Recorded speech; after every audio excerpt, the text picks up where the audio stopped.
They came from like the same background as me, same age, same everything. Like, obviously I can do this. And so that was really motivating, one. But two, going to the local real estate meetups and actually meeting folks personally, creating legitimate relationships and connections. Hey, everybody. Welcome to the Real Estate Rundown. Hey, listen, you're going to want to tap into episode 260. It's hard to believe we've done that many of the Real Estate Rundown. And we're going to be talking to Joshua Ferrari. We're going to talk about how to raise private capital. We're going to talk about locating, negotiating, and acquiring value-add multifamily assets and how you can do that and follow in his footsteps. We're also going to really dig into the meat of how do you really raise capital? Where are you finding these multifamily investments, and how are you building investor relations? So you guys are definitely going to want to tap into this episode of the Real Estate Rundown and my interview with Joshua Ferrari. Welcome to the RobNet Real Estate Rundown podcast, where Shannon RobNet has handpicked industry experts to discuss all aspects of investing in the real estate world and seeks to help all real estate investors improve their education and their proven strategies to grow their real estate journeys. Now, here's your host.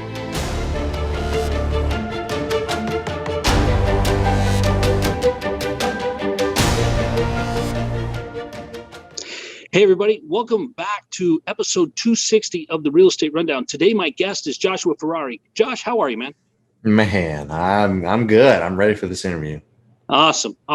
You know, for those of you that don't know, Joshua is my travel jinx. And Josh, I'm going to tell everybody. I know I told you I wouldn't, but Josh has the patience of a saint. Now, that's not maybe what his wife said, but he has the patience of a saint because I've had to reschedule him 3 times. This is the 3rd time we've tried to do this because for whatever reason, whatever day Josh picks, I have to travel on. And this day is no different. So I am actually recording this episode from the road, guys.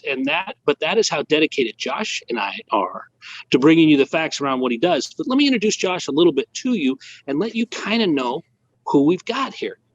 So Joshua can show you how he's raised $6 million in 30 days. He can show you how he became a high-class asset manager, a financial advisor, and benefit from his experience from somebody who never knew really anything about financing or investing.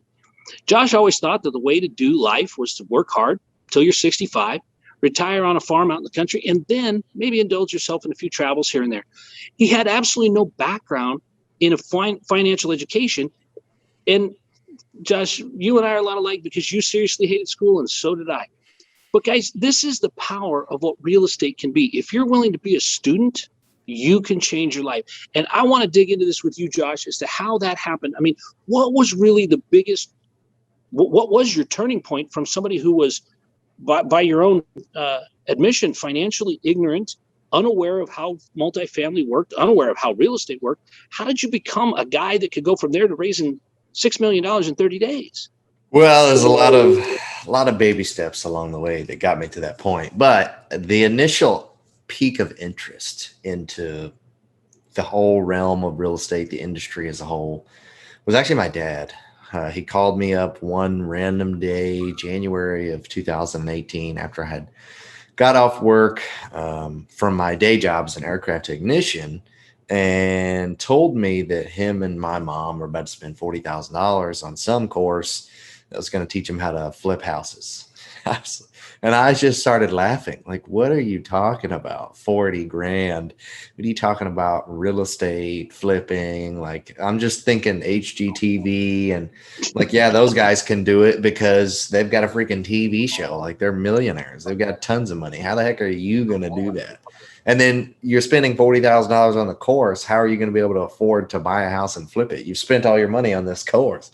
So I just was dumbfounded. I had all these questions, but it ended up being this long conversation, about a 4-hour long conversation. But at the end of it, I was just very intrigued. It's like, okay, there's something to this. I'm not sure that I really like flipping, but I like the idea of that. Don't really know what the heck I'm going to do in real estate, but I know there is something here for me. So I started reading books, listening to podcasts, going to local real estate meetups. Probably read like 40 books that first year. Man, I was just like, I got to know everything. I got to know anything that's possible out there, what everyone else is doing, how it's working for them, all these different avenues, niches, and strategies. There's just so many different things in real estate. And we ended up getting started in wholesaling which didn't really work out for us. But then we pivoted to buying. We bought a fourplex. We house hacked that and tell folks we quote unquote syndicated it. But this is before I knew what syndication was. I just called my dad up and said, hey, you want to throw the down payment my way? I ain't got enough money for this down payment. And he was like, yeah, sure. So he paid for the down payment. We did a little handshake exchange for some equity. And then we were off to the races in this deal, which ended up being a living nightmare, which we can talk about later if you want. But then throughout that process, I figured out what I really wanted to do, which was syndication, because I knew that was going to kind of build the lifestyle that I wanted for myself and for my wife and for my future family. So I decided to get into multifamily syndication, ended up getting a mentor along the way, as well as 2 business partners. And then we've since been able to raise about $10 million in private capital. We've closed on a 21-unit single-family portfolio, 42-unit apartment complex, 34-unit apartment complex. Just recently closed a single-family luxury flip, which is kind of a one-off, not really something we're going after, but it'll make us a quick $1 million. So we're really excited about that one. We've got another 148 units under contract, another 88 units under contract, another 400 to 500 units worth of LOIs out there right now. We're really trying to hit 1,000 units this year. So all of that started out of what? I mean, obviously, it piqued your interest, but how did you? I mean, you can't just read books and get the information. I mean, right. And I say this as a loaded question because you said that, your first house hack was a nightmare. Well, aren't all house hacks nightmares? I mean, isn't real estate a journey of growth? Isn't real estate a journey of trial and error? And how many times are we so focused on only the successes that we don't realize that these nightmares and these things that didn't go well are probably some of the best teachers we could probably have had. Right. Yeah. I mean, so the question is like, how did we really get from one place to another? What really got me started? Yeah. It was, I guess, going to some of the local real estate meetups and the podcast. Mm-hmm. So I liked the fact that listening to podcasts, I liked hearing other people's success stories. So folks that were maybe similar to the shoes that I were in, someone that I could directly relate to, similar to my age, didn't have any background, didn't have a ton of money starting out. Now all of a sudden they're doing hundreds of thousands of dollars worth of, deals or unit counts or whatever. They're making a ton of money in real estate. I'm like, wow, they came from like the same background as me, same age, same everything. Like, obviously I can do this. And so that was really motivating, 1. But 2, going to the local real estate meetups and actually meeting folks personally, creating legitimate relationships and connections. And then also when going to the local meetup, when we actually signed up to be a part of one of them, because there was 3 different ones we were going to, but one of them, they gave you a quote unquote free wholesaling course when you signed up for it. And so I was like, okay, let me check out this wholesaling gig and see what that's all about. And so he had contracts in there and he had DVDs and CDs of explanations of all these different things and how you need to talk to people and how you need to be marketing and what marketing even means and who you need to be reaching out to market, how you figure out who your kind of avatar is going to be from that, and then building a buyer's list. He dove really deep into, what wholesaling was and how it worked. And so I said, okay, now I know what wholesaling is. So at the very least, even though I don't really know how anything else works, even though I know we kind of maybe want to get into owning real estate eventually because we want passive income, let's try wholesaling. We just need to get started. So let's just try wholesaling, see what it does for us. If it helps us make a little money, great. We can take that. We can start buying something, what we want to do anyway. And if not, then we'll just pivot. We'll figure it out from there. And I've heard a lot of people have a similar experience with wholesaling. And, some people refer to it as the real estate gateway drug because it's something you can do with no money down. It's something all you're investing is time. Once you get the contract, then you've got to turn around and figure out how to get rid of the contract or sell the contract or offload the contract. But you're not really underwriting anything. You're trying to establish that there's a deal there to be had. And from there, you're finding the other guy and you're connecting the dots. And so I hear a lot of people get involved that way. But after you got your fourplex house hack done, how did you start sourcing deals? I mean, it's not every day a realtor calls you and says, hey, I've got this single family portfolio. Do you want to buy it? How did that really come about for you? Yeah, that's true. That doesn't happen. So the single family portfolio actually came from my partner. So I was starting to build this relationship with this guy that I actually met on Bigger Pockets, which I just personally think is funny because he lives in Gulf Shores and I live in Mobile. We're like 30 to 45 minutes away from each other. And he found me on an international website. I just think that's funny. But anyway, he met me on Bigger Pockets, said we needed to connect. We went out and got coffee, and that kind of started building the relationship. And then he was in the process of closing on this 21 unit single family portfolio when we kind of decided, okay, hey, maybe there really is something here. We kind of mesh very well together here. He was a musician. He played the bass guitar. I'm a musician, been playing the drums for the last 15 years. He loved working out. I loved working. We just had a lot of like similarities as well as complementary skill sets. I liked investor relations. He loved asset management and the financial side of it. So we felt like we really just meshed well together. We're in the same markets, liking the same things. And so we kind of partnered up from there. And so I got in on the back end of his 21 unit. So as far as like how he sourced that was relationships he had because he'd been in the single family space for about a decade prior to that. So I guess to really answer that question, it was his relationships, his connections, is building relationships with people that have access to those deals, or with realtors that have that connection, or with a broker that has that connection. So then from there, we really started diving deep into building relationships with brokers, building a brand for ourselves, so on and so forth, kind of getting reputability from brokers, I guess, like, hey, we are reputable, we can close deals. And then from there, that's when we started getting deal flow on the multifamily side of things. And it's funny how I don't want to say that real estate is serendipitous, but there is so much of real estate that is about connections, and it's about the connections that come from the weirdest, the sometimes the most unusual places, or just like you said, the reality that Bigger Pockets was what connected two guys that are literally in each other's backyard and would have never otherwise met. But the funny thing is, so Josh, we've got this figured out where you got involved with one aspect of real estate. It didn't work, wholesaling. You got involved in a house hack. That worked, but it sounded painful. And then you got involved with a 21 unit portfolio. I'm waiting for it. Where's the story? What was the learning curve with that? With the 21 unit, I have been very much just kind of on the back burner with that deal. So my partner, Reggie, like I said, I got it on the back end when he was getting ready to close it anyway. So I didn't actually own any equity in that deal. It was more so he was handling all of that on his front. And it was just kind of, collectively as a partnership, these are the deals we've closed since we've been partners. But he's kind of handled a lot of that. I've been following him as he's been doing it. I've been asking questions. So as far as like pain points, I think some of it is just some of the properties that he bought inside this portfolio were maybe not in the best area. Maybe you didn't have the best tenant base. He's had a lot more issues from some of the C, possibly even D class properties that he's got on the single family side, just some of those sketchy areas. But he's been able to have the property manager handle a lot of that. So he's kind of been able to sit off on the side of that. And then it's actually been a really amazing deal for him because every time he tells me about it, I'm like jealous. Like, man, I should have found a way to like get in on that back when you were telling me about it. But that's the thing about real estate, though, Josh. I mean, every single thing that you do, every single deal that you do, has the ability to be successful and has the ability to teach you. Because everybody says success leaves clues, right?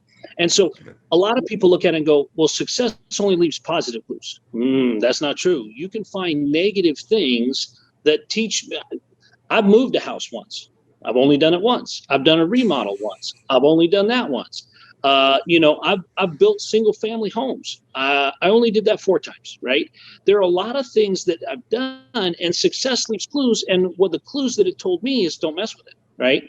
But there's still a clue there, right? There's still something with that. And when you're coming away from the deals, and this is what I want my listeners to pick up on, is in the 2.5 years that you've been in real estate, you have learned a ton, and every single deal you've done, there's been good and there's been bad, and there's been something that you've learned from that has improved your forward motion, right? You hear about football players. They're constantly watching film, right? They're watching the other team. They're watching themselves. They're watching all these things. They're replaying what's going on, not because they need to remember it because they forgot, It's about what can you do to improve it.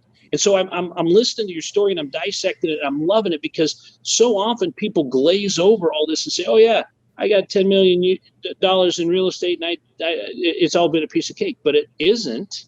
But it's about the tenacity. It's about the pivoting, right? It's about the juke move here. It's about, and so I appreciate you sharing that with us and letting us kind of see where, the process is, in fact, that it is a process.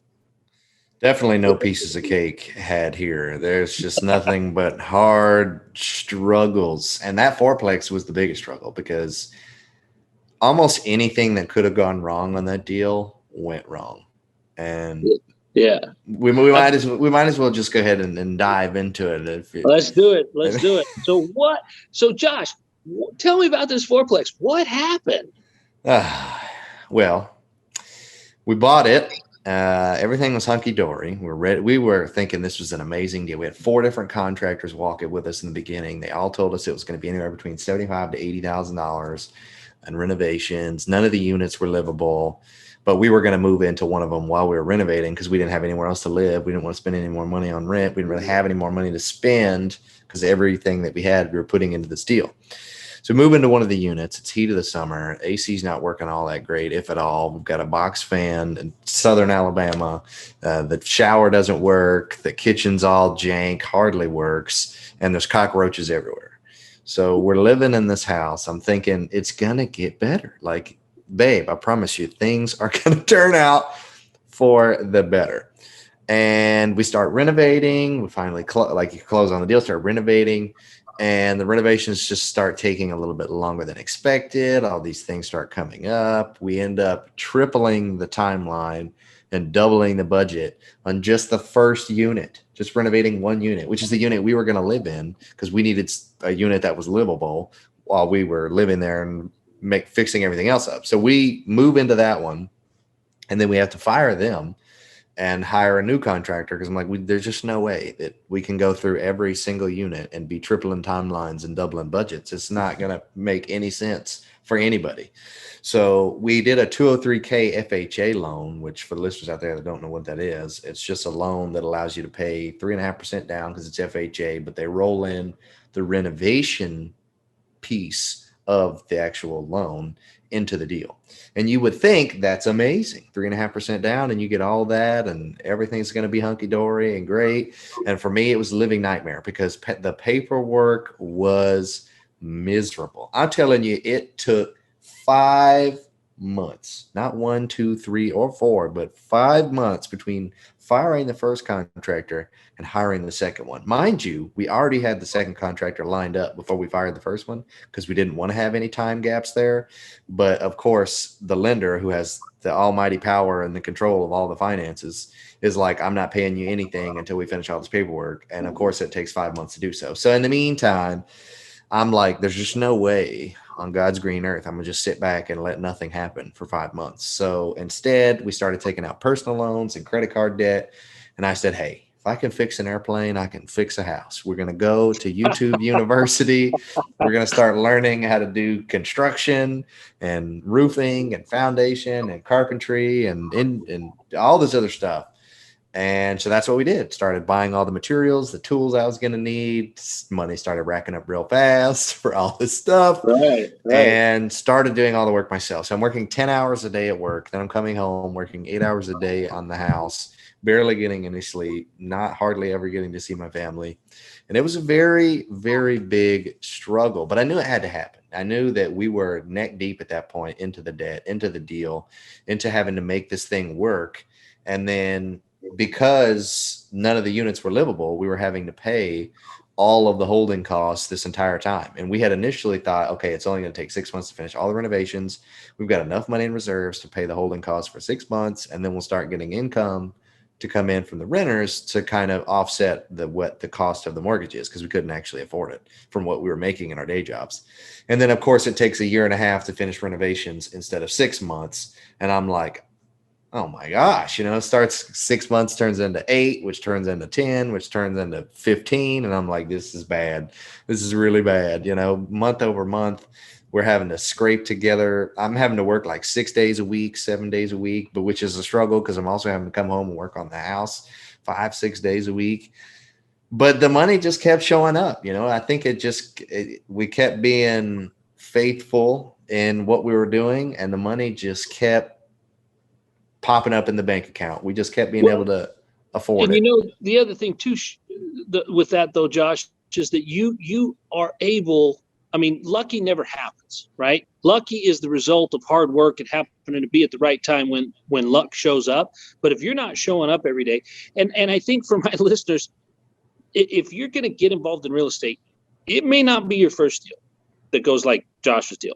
It may not be your second deal. It may be your 15th deal, but you are going to have a deal go like this. So you need to pay attention, because, the thing that this tells me is it's not if you win or lose, it's do you complete it?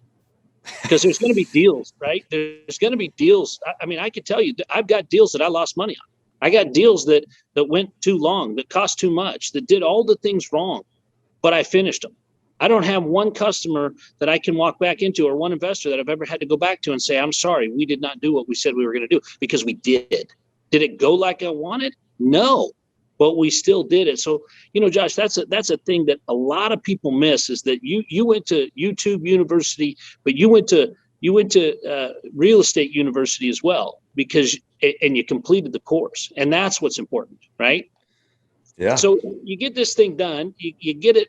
Now it's renovated. Now it's become just the unicorn that you always knew was in that pile of horse poop. But now you've moved on from that. Now you're on to bigger, better things. You've closed on about 100 units since then, right? Right. How did you do that? I mean, you just said you spent all your money on this thing. Where did you get the money to do the rest of the things? So I still don't have money to do the rest of the things. I think it's all network based. It's all connection based. It's just going to continue to go back to that, because finding my first partner who was doing the single family deal, I was like, man, how are you like, I was asking the same questions you're asking me. How did you find this? Where did you come up with the money? Like, how did you raise, $800,000 to close this deal? That's just insane. Where did you get that? And I'm just diving deeper into the financials of it, the overall logistics of what the heck was going on, how exactly this was all working, and realizing that was powerful, that what he did was extremely powerful. And I wanted a piece of that. And so even before then, I had kind of known that multifamily was the direction I wanted to go in. I had stumbled upon syndication a couple of times, and basically what he was doing was syndication, but for a single family portfolio.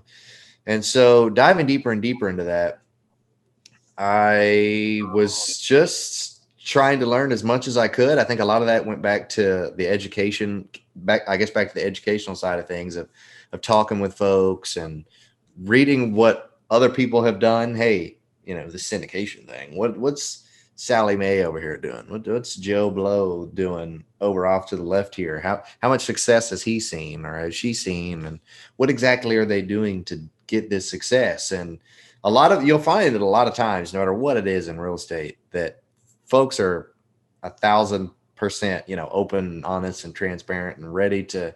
I mean, maybe not everyone's that way, but a lot of people in real estate are ready to let you know, hey, I failed at this. I was good at this. Here's why I was bad at this. Here's why I was good at this. Here's why this is the way you need to take when you do this, and X, Y, and Z. And so just listening to all these people, really wrapping my head around what other people did. Like you said, success leaves clues. They're all leaving clues for me that I didn't have to fail at or whatever. And so I was able to take that and then pivot what I needed to do to buy larger deals, which was partner with people. Because partnering with Reggie at first, he was very high level net worth individual and high liquidity individual. And so with his help, we got into our first deal.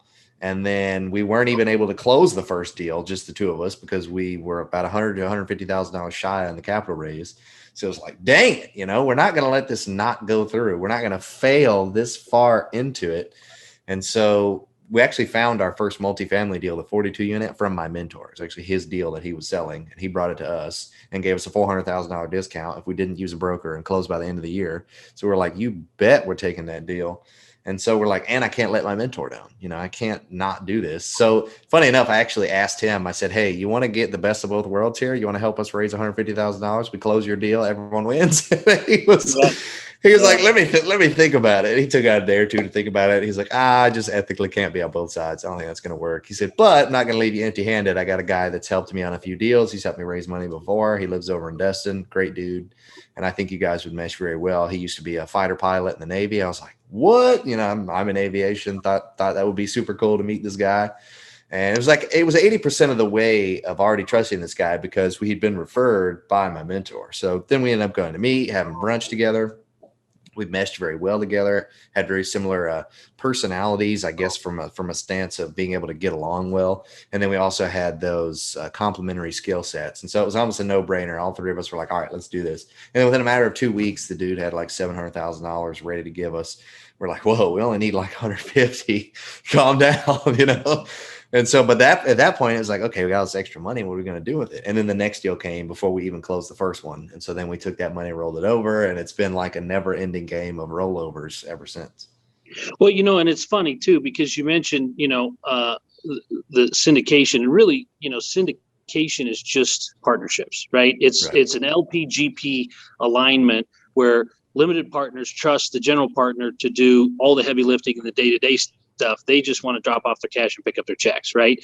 And so having that, and then finding that the GPs also are partners inside of that, it's just a partnership within a partnership, right? It's like a babushka doll, you know, and inside there are the three guys that are running it. So now that you've done that, I mean, you've gone from the world of wholesaling to house hacking to buying a 21 unit portfolio to then, you know, put down this 42 unit to then working with another guy on the capital raising. Now you're pretty efficient at that. What's the best way to raise capital? What's the best way to get that money to come in like that? So I actually did a capital raising challenge in July of 2020 by a guy by the name of Bill Allen. Shout out. He did a capital raising challenge that he was calling 30 days to 500K. And I was intrigued, like, the heck is this? 30 days to $500,000. That sounds amazing, you know? And some people might think it might have seemed somewhat scammy, but I was like, I know the guy. He went to our local real estate meetup for a while, ended up being really successful, and then moved off to Nashville. So at the very least, let me see what this is all about. Started reading more about it, and he started posting some more about it. Went to his website, looked it up, and it was only $100 to get in. And then you're in this challenge for 30 days. And the idea was that he was going to teach you everything you needed to know, kind of build that groundwork for you so that maybe if you didn't do it inside of those specific 30 days, at some point in the future, you would be able to have all of the groundwork and the ability to raise $500,000 within a 30-day time frame. And so I was like, all right, very least I spent $100, learn nothing, whatever, you know. It's $100 and some time. You know, I'm trying to get deeper into the space. I feel like there's bound to be something here that I can learn.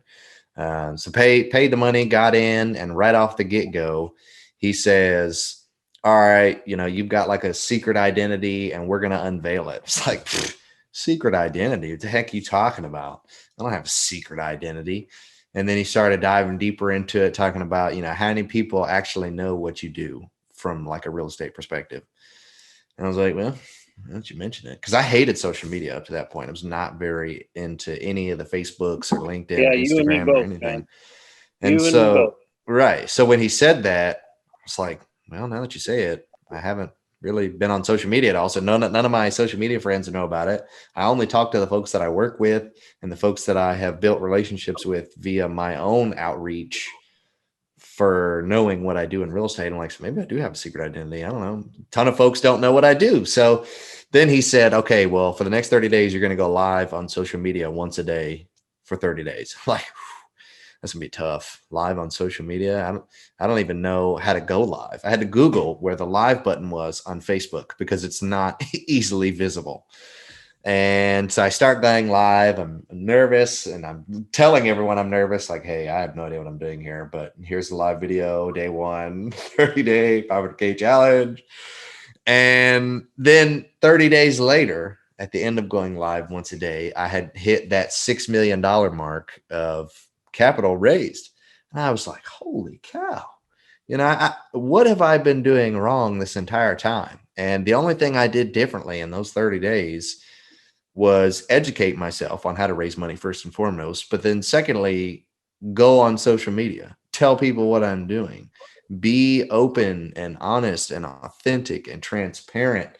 And don't always talk about business either. Not everyone wants to hear how capital stacks work and how much money they can make in real estate and how you're making a ton of money and how you're all successful with this beach house. Like, folks don't want to hear all that stuff. They want to hear your story. They want to know about your life. They want to know what happened today that was crazy or funny or weird or ridiculous. Like, hey, I woke up this morning and my dog took a dump on my face, like whatever is just hilarious and funny and random and authentic. And they want to dive into the emotional side of your story. And so for almost 23 out of the 30 days, all I did was talk about my life, random things. One day it was like, hey, it's 90 degrees in this fourplex. The AC went out. I'm over here sweating, drenched. This is horrible. Another day it was like, hey, COVID's going on. We're in the middle of a COVID drive-through and they're about to shove something up my nose. It was just the complete and utter randomness. But folks were starting to kind of, I guess, attached to me almost. Like, they're just interested in my story. And every caption of every video had that tagline of like day 13 or day 20 of 30 of the 500K challenge. And then folks would see that and be like, even though I didn't even talk about it in the video, hey, what the heck's 500K challenge? What the heck is real estate? What is syndication? Tell me more about that. Now folks are scheduling phone calls. Now they're commenting on the videos, liking it. Now I'm getting more traction because I'm appeasing the algorithms. And it just ended up turning into this big thing of me just being me. And that is such an honest story that so many people miss. They go out and they try and raise capital without having any experience, thinking that they need to go get experience to be able to raise capital. And all you need to do is be able to give people the opportunity to ask you what you do, to be able to ask you, how is it you did that? How did you get to that place? Where did you learn those skills? And from there, the conversation starts. Right? I mean, if they don't want to be involved in real estate, it doesn't matter how many times you put that information in front of them, they're not going to want it. And it may not be them that gets involved, but they talk to their uncle or the hairdresser or whoever else, the mailman, whatever. And they have, oh yeah, you should see what Josh is doing. He's doing this, he's doing that. And it's amazing how many times I hear people say exactly that. If people don't know what you do, they don't know how they can interact with you. They don't know how they can do business with you. And so if you're just letting people into your life, and I was the same way, because a year ago Valentine's Day, I had no social media accounts, no LinkedIn, no Instagram, no nothing. Now I'm all over everywhere, right? Because I know that that's the power of just being out there, being myself, my Monday morning motivation, right? Friday, what's your win? Those aren't about me. They're not about my syndications. They're not about our developments. They're not about everything that's going on. I spend 5 days a week on Clubhouse talking about everything there, being with people in a clubhouse room called the Real Estate Cafe, where we talk about all things real estate, because it lets people know who I am. It lets people know of my experiences. And out of that, you've been able to build a massive fundraising arm that now you're running around with a problem. You got more money than you have deals. Yeah, which honestly you would think would be the case, but it's actually turned somewhat sideways. And I'll tell you why. Because when I was raising the $6 million, it wasn't actually money that I was taking into account. It wasn't money I was putting into a deal. I didn't have a deal. I was just wanting to get into this challenge to figure out how to raise money, what the heck that even means, how do you even get even the slightest hint of access to $500,000? What does that look like? I had never had access to anything like that before. And so this $6 million was all soft commits. And so moving forward past that, when we actually got our first large deal, the 42 under contract, this was July of 2020 when we had the $6 million of soft commits. Then it was late August, maybe early September when we finally got the deal under contract. We're getting ready to start raising the capital for it. So naturally, I'm reaching out to all the folks that had told me, hey, I got all this money. I'm willing to put it in a deal with you. Love what you're doing, like your personality, like you as an individual, but I also like the markets you're interested in. If the deal looks anything like what we've kind of described today, love to get in, something along those lines. And so I'm like, hey, the deal's very similar to the deal that we have all discussed. I've discussed with all of you guys, what do you think? And man, I was getting excuses like, I don't know what's going on with the election. Now's not the right time for me. Or I've already put my money into another deal, or I have no idea what's going to happen with the economy with COVID. I don't know. Dog ate my homework. all that kind of stuff, put money right? into this. And it's all valid. I call it excuses. It's all, I don't want to take your money if you don't want to give it to me. Obviously that just doesn't make any sense, but it turned from $6 million of soft commits to like $350,000 of actual hard money raised when we actually had the deal. And a lot of that was probably timing. It's probably what was going on in the world with everything, all the stuff that they had mentioned. But I realized real quickly, like, okay, soft commits and a check, two totally different things. I can have all the money in the world in soft commits, but that doesn't mean anything if I don't have a hard deal that folks are interested in at that exact time. Right. And that's all part of the challenge too. They don't like this town. They don't like that flavor. They don't like the color. They don't like this. And, that's the challenge that we always run into too. It's 1 minute you got too much money. The next minute you got too many deals. And then you go out and you fundraise for that. Now you get too much money again. We struggle with that, but it's about balance, right? So Josh, before we get done, wrap this up, I really appreciate your time, but where can my listeners find you in the World Wide Web? The World Wide Web, you can go to ferraricapital.com. All of my social media links are there. Our monthly newsletter is there. My own podcast, Creative Capital, is there. All of our resources. Read our vivid vision, where we're headed. See if you want to join, what we're headed, if it even sounds cool or interesting or anything of that nature. You can see past deals that we've done, all that stuff. So on the website, ferraricapital.com. Awesome. Well, guys, we want to thank you once again for being on, tuning into the Real Estate Rundown. Josh, we thank you for your time and stopping by and giving that information to our listeners. Guys, if you want to find us, you don't forget to share, like, subscribe to the Real Estate Rundown on Podchaser, Spotify, iTunes, or wherever you get your podcast. Also, you can find us on Instagram and YouTube. Leave a review. I love to hear what you think and your feedback and topics you'd like to see us cover. So guys, thanks again for tuning in to the Real Estate Rundown.